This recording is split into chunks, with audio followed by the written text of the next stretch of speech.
10 नवंबर की वो शाम जब देश की ऐतिहासिक इमारत लाल किले के पास आतंकी ब्लास्ट हुआ, इस धमाके से महज दिल्ली नहीं दहली, 140 करोड़ देशवासियों का दिल भी दहल गया। चारों तरफ अफरा तफरी, धकती गाड़ियां और सड़कों पर बिखरे शव। ये भयावह मंजर देश की आंतरिक सुरक्षा को सवालों के कटघरे में खड़ा कर रहा था। शवों और घायलों को जब LNJP अस्पताल पहुंचाने का सिलसिला शुरू हुआ, तो दिल्ली की छर्रमराई स्वास्थ्य व्यवस्थाओं की पोल भी खुल गई। वो झूठ बोल रहा था, बड़े सलीके से मैं एतबार न करता तो क्या करता। मृतकों और घायलों के परिजनों ने आरोप लगाए कि समय पर एम्बुलेंस तक नहीं मिली, इलाज तो दूर की बात है। ठेकेदार घूम रहे हैं, अपना ठेकेदार घूम रहे हैं, करवा रहे हैं। किसान निकल चुके, उनके लिए कुछ भी नहीं है, उनके लिए यहाँ एम्बुलेंस तक नहीं है। क्यों? अगर कोई पॉलिटिकल यहाँ पर होता या कोई कमिश्नर या कोई सीए, कुछ भी कोई भी होता, जो बड़े लोग होते हैं, उनके लिए क्या एम्बुलेंस नहीं आती?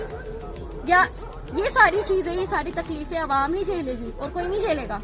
वोट के टाइम पे तो सारे वादे किए जाते हैं, सब चीजें की जाती हैं। अब ऐसा क्या है कि यहाँ पर एम्बुलेंस भी नहीं है? कहने के लिए इतना बड़ा हॉस्पिटल है, सब चीज है, हर तरीके से ये ऊपर रहना चाहता है, तो यहाँ अगर एम्बुलेंस बाहर से करिए, ये कह रहे हैं गरीब घर से बिलोंग करते हैं।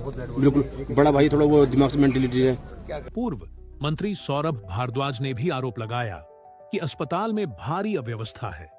सरकार ने इंसानियत को शर्मसार कर दिया है। पीड़ित परिवार बेहद पीड़ा में है।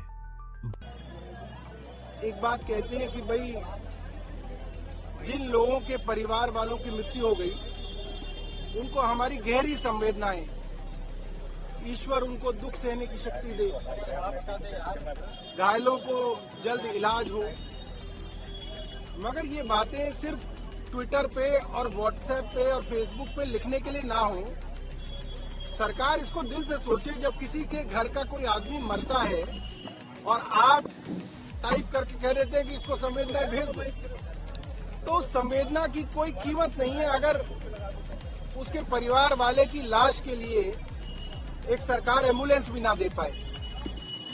एक दिल्ली का सबसे बड़ा अस्पताल, जिसपे देश के गृह मंत्री आए और बोले सब ठीक चल रहा है, मुख्यमंत्री आई बोली सब ठीक चल रहा है, और जिनके गरीब लोगों के परिवार के लोग मारे गए, जिसको बेचारे का फोन आया और वो भागा भागा आ गया यहाँ पे, ना उसने पर्स देखा, ना मोबाइल देखा, ना उसने पैसा देखा, वो भाग के आ गया यहाँ पे, और उसको ये बोला जाए भाई साहब लाश तो पड़ी है आपकी, एम्बुलेंस का इंतजाम कर लो। इस सरकार के पास एम्बुलेंस नहीं है। वो सरकार जो तालिबान को एम्बुलेंस दे सकती है, वो सरकार अगर उन लोगों को भी एम्बुलेंस नहीं दे सकती जो जिनके शरीर को घर ले जाना हो। मंत्री दिल्ली, चाहे दिल्ली एम्स हो, सफदरजंग, RML या गंगाराम, राजधानी के सरकारी अस्पतालों की हालत बेहद लचर हो चुकी है। ये हम नहीं कह रहे, ये शिकायत दिल्ली मेडिकल एसोसिएशन की है। मेडिकल एसोसिएशन के मुताबिक न तो पर्याप्त अस्पताल हैं और न ही डॉक्टर। इतना ही नहीं, दिल्ली के अस्पतालों में पैरामेडिकल स्टाफ की कमी के साथ साथ मानक के हिसाब से बेड भी नहीं है। दिल्ली में हर दिन 1 लाख से अधिक मरीज दूसरे राज्यों से आते हैं, जिसके कारण जो डॉक्टर और स्टाफ काम कर रहा है, उस पर और ज्यादा दबाव पड़ रहा है। हालात इतने चिंताजनक हैं कि कैग CAG 2025 की रिपोर्ट के मुताबिक दिल्ली के अस्पतालों में 21% स्टाफ की कमी है।